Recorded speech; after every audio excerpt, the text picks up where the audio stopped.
Olá, estamos aqui em mais um vídeo da Escola Bíblica Dominical. Hoje estaremos falando acerca da lição de número 11, que nos traz como título Relacionamento Ideal entre Pais e Filhos. Como nós sabemos, estamos nesse trimestre falando acerca da família e mais uma vez enfatizar a necessidade da harmonia dentro da família. E hoje abordando o relacionamento entre pais e filhos.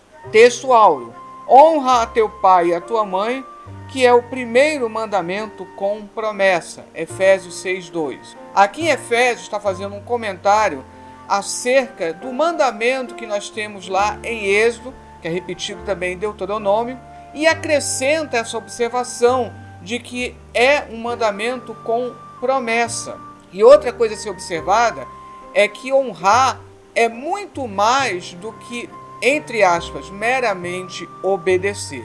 Verdade aplicada: os filhos precisam ser obedientes aos seus pais, mas os pais não podem provocar a ira nos seus filhos, para não perderem o ânimo. Aqui os textos de referência nós encontramos em Provérbios 22:6.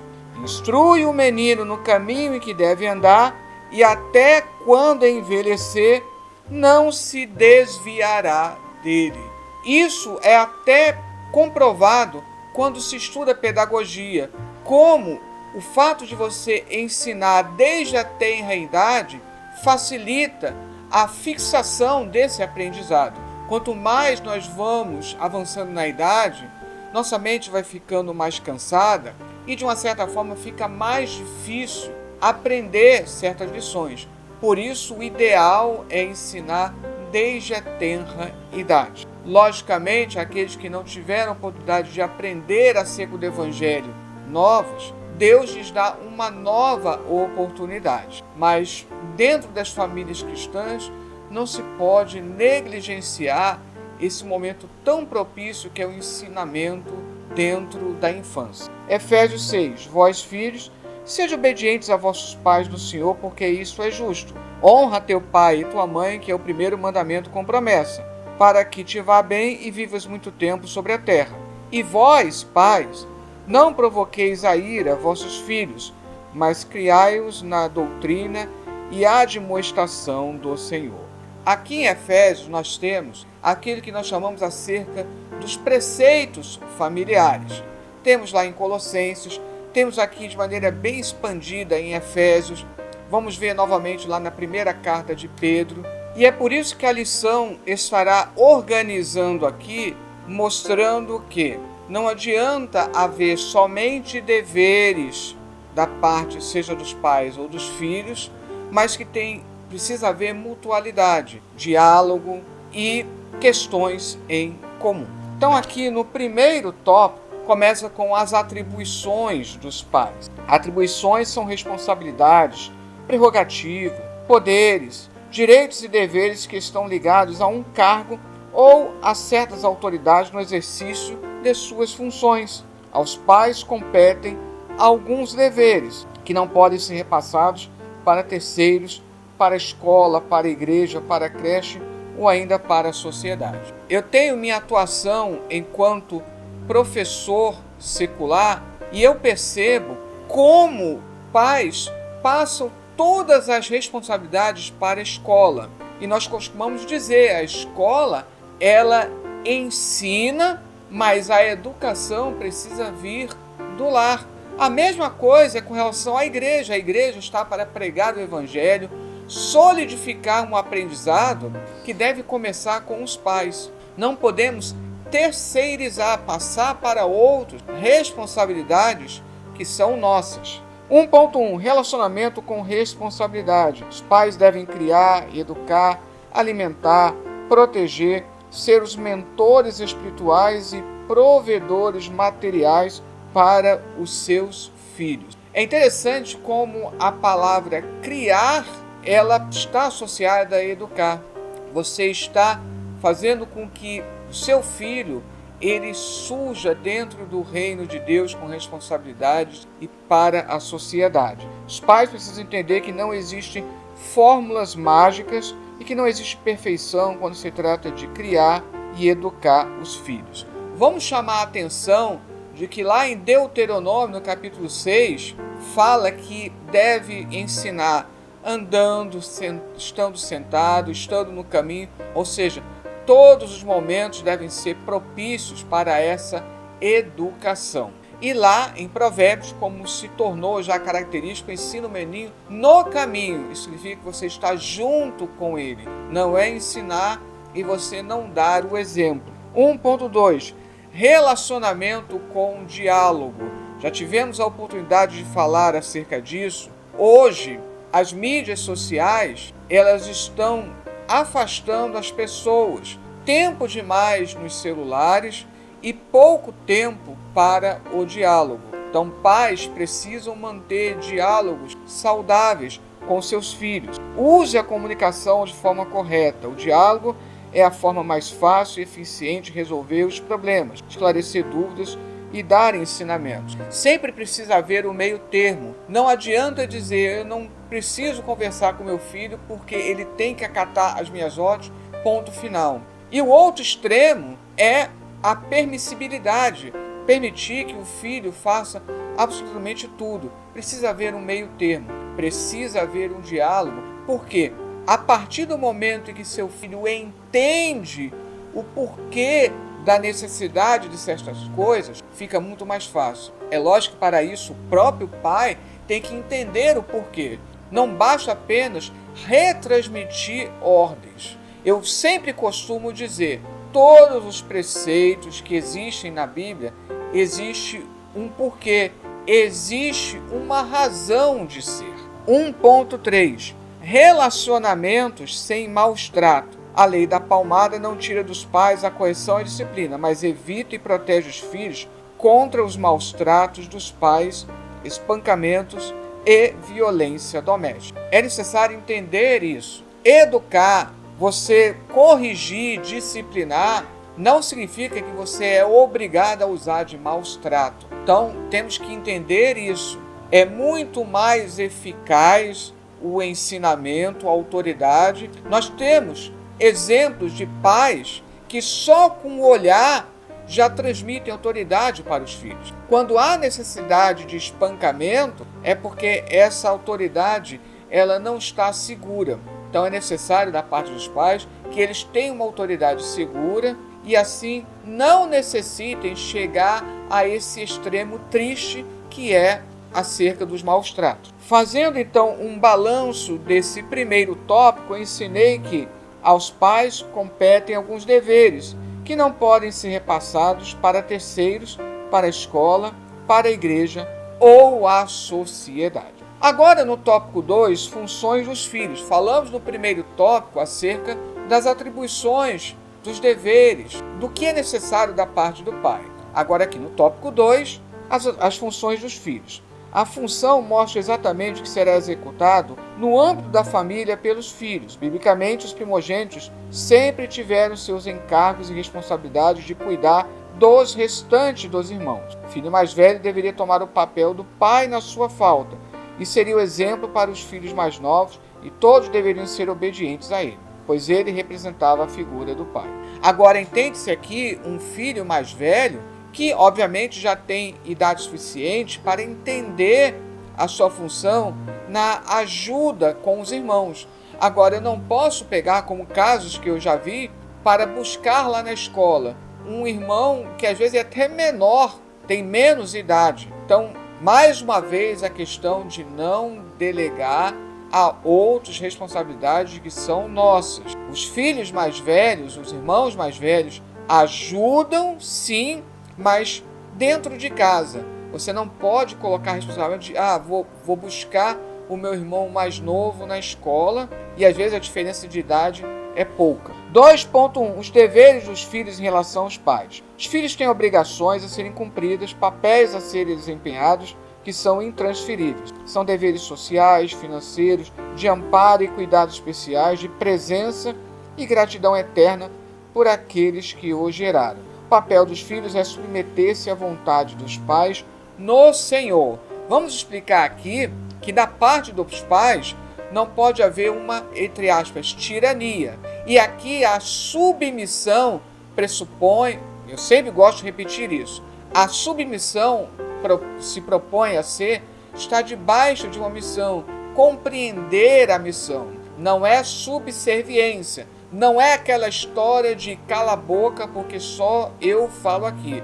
Não é isso. Precisa haver um diálogo para que os filhos entendam que a submissão, a obediência é compreender a sua missão. Conferir honras, dar crédito, valorizar para viver bem e muito tempo sobre a face da terra. Como nós falamos no início, honrar os pais inclui o amor, inclui a gratidão e inclui a obediência. Então, honrar vai muito mais do que, entre aspas, o meramente acatar ordens. O mero acatar ordens é querer colocar a relação entre pais e filhos como se fosse, entre aspas, a relação entre um chefe e um empregado. E eu faço questão de usar a palavra chefe, porque o chefe é aquele que tem a mentalidade de querer apenas e tão somente mandar. Porque o líder, ele inspira, o líder, ele faz compreender qual é a missão do seu liderado. Portanto, os pais também devem ser fonte de inspiração para os seus filhos. E nesse caso, eles compreenderão a sua missão. 2.2. A consciência dos filhos em relação aos pais. Os filhos devem atender os conselhos dos pais sem retrucar. Os filhos devem aceitar a disciplina e a correção dos pais, mostrando prudência, pois quem despreza é tido como tolo.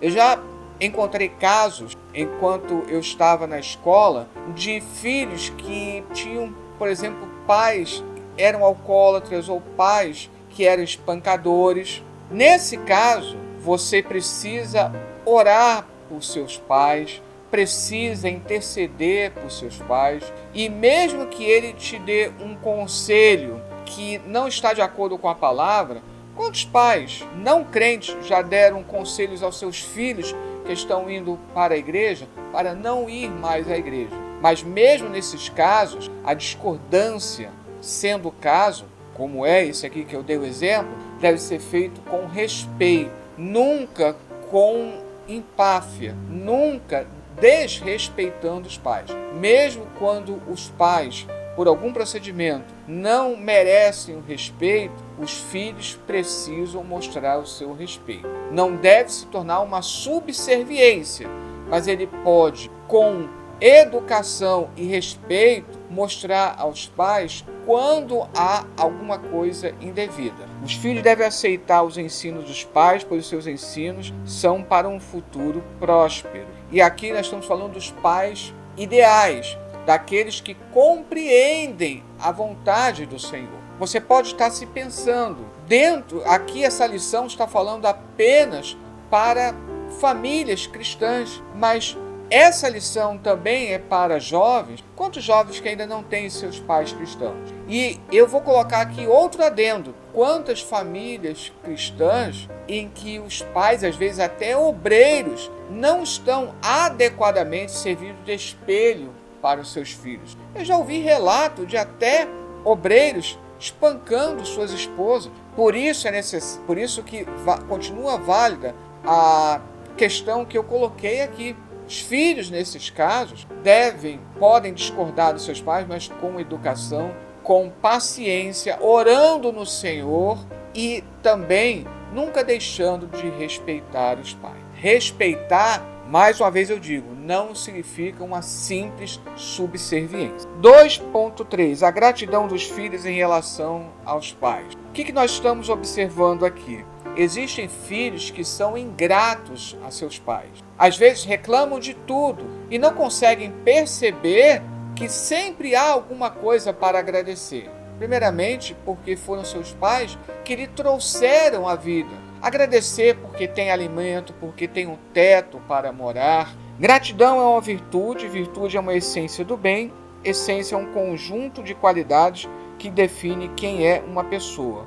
O muito obrigado mostra educação, com o tempo se esquece. A gratidão demonstra reconhecimento que fica para si. Mesmo nas orações dirigidas a Deus, o recomendado é que você comece orando agradecendo a Deus. Isso serve de modelo também na relação entre filhos e pais. Fazendo então aqui um balanço do subtópico 2, eu ensinei que a palavra de Deus nos apresenta os deveres dos filhos em relação aos pais. E agora aqui no tópico 3, deveres compartilhados, pais e filhos. Não adianta mostrar apenas deveres dos pais. Não adianta apenas mostrar os deveres dos filhos, mas é importante salientar a importância dos deveres compartilhados. 3.1 Relacionamento com amizade. O papel primordial dos pais é serem pais e não só amigos.